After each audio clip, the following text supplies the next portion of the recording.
Did you know that if you give the littles some laminated stickers and a spill-proof cup, you'll have about 5 solid minutes of peace and quiet on Easter Sunday? Hi, I'm Brenda Lambert. I'm a TJC licensed instructor for Silhouette. You've found your way to Silhouette success, and I'm making these cups today to put in the grandbaby's Easter baskets. It's going to take up a little bit of space.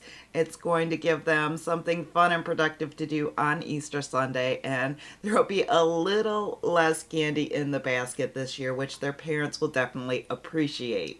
We are going to cover the topic of cutting by line color in this video, but there's also some print and cut tips and tricks that you're going to want to see as well.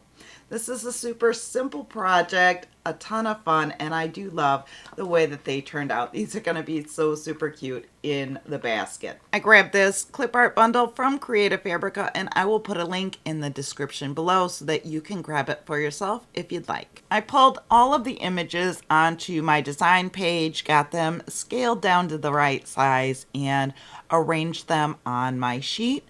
I am making 2 different sets on 1 sticker sheet.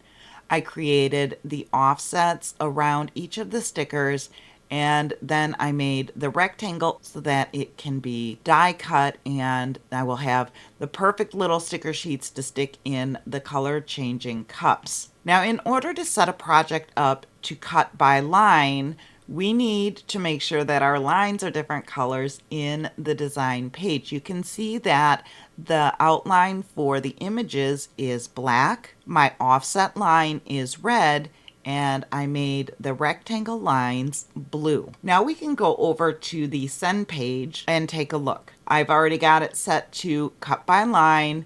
And again, the black lines are for the images. I do not have this box checked because I do not want them to cut. If I had this checked, you would see that like the insides of the railroads would cut and the insides of the letters on Easter Express would cut, and it would just kind of be a mess. So let's keep that unchecked and look at the red. The red is the offset for these stickers. It's just the outline.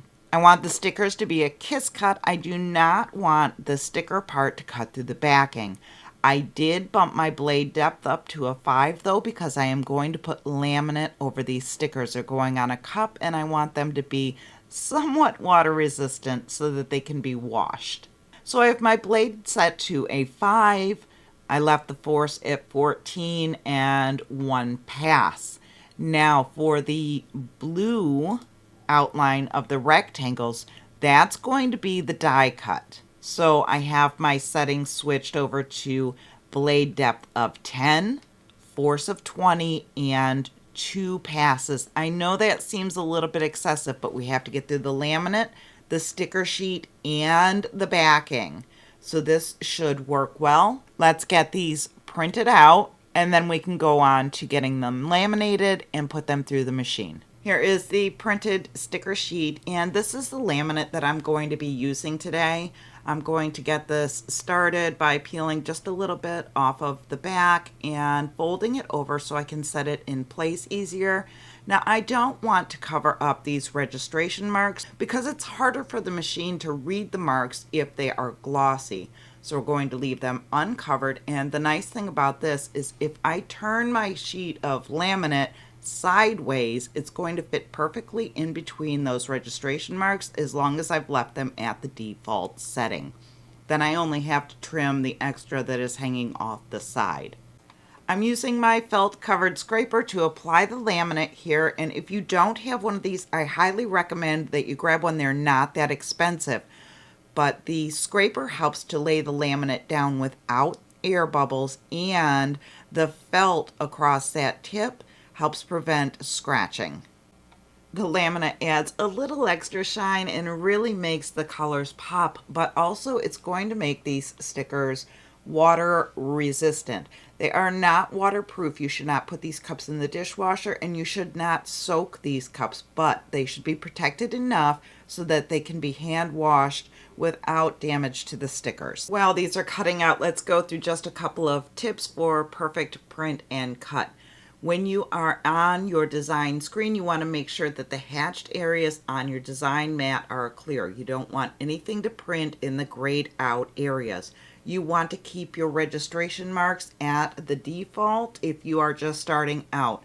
After a while, you can play with them a little bit to see what works for you, but it is well known that the Silhouette Studio registration marks work best at default. When setting your printed sheet on your cutting mat, you want to place the paper on the mat so that it covers up the top left corner of the grid. Sometimes that can interfere with the reading of the registration marks. If you're using glossy paper and you're having issues getting the marks right, you can place matte Scotch tape over top of them. I found that closing the lid helps for the machines to read the marks, especially if there's a little bit of gloss on your paper. This is going to eliminate outside light, which also eliminates shadows and glare. And these machines can actually read these registration marks in total darkness. So close your lid. If you are having issues with the bottom right-hand corner cutting slightly off, more so than the top left, you want to grab a book or a block of wood or something to keep your mat level while it is feeding through. If you follow all of these steps and you're still having issues, you want to double check to make sure that the Silhouette Studio page setup paper size is the same as your printer settings. Sometimes things get switched around a little bit, you've hit a button, something along the way, and those settings will get out of sync. If that is the case, your page is not going to print properly and your machine will not know where to look for these marks. As always, you want to check your cuts before you remove your mat from your machine. That way, if it did not cut properly, you can adjust your settings in the software and run it through again. All of these cuts came out nicely, so I am pretty much finished with this project. I'm not putting the stickers on these cups. I'm leaving that up to the littles on Easter so they have something fun and productive to do with their time.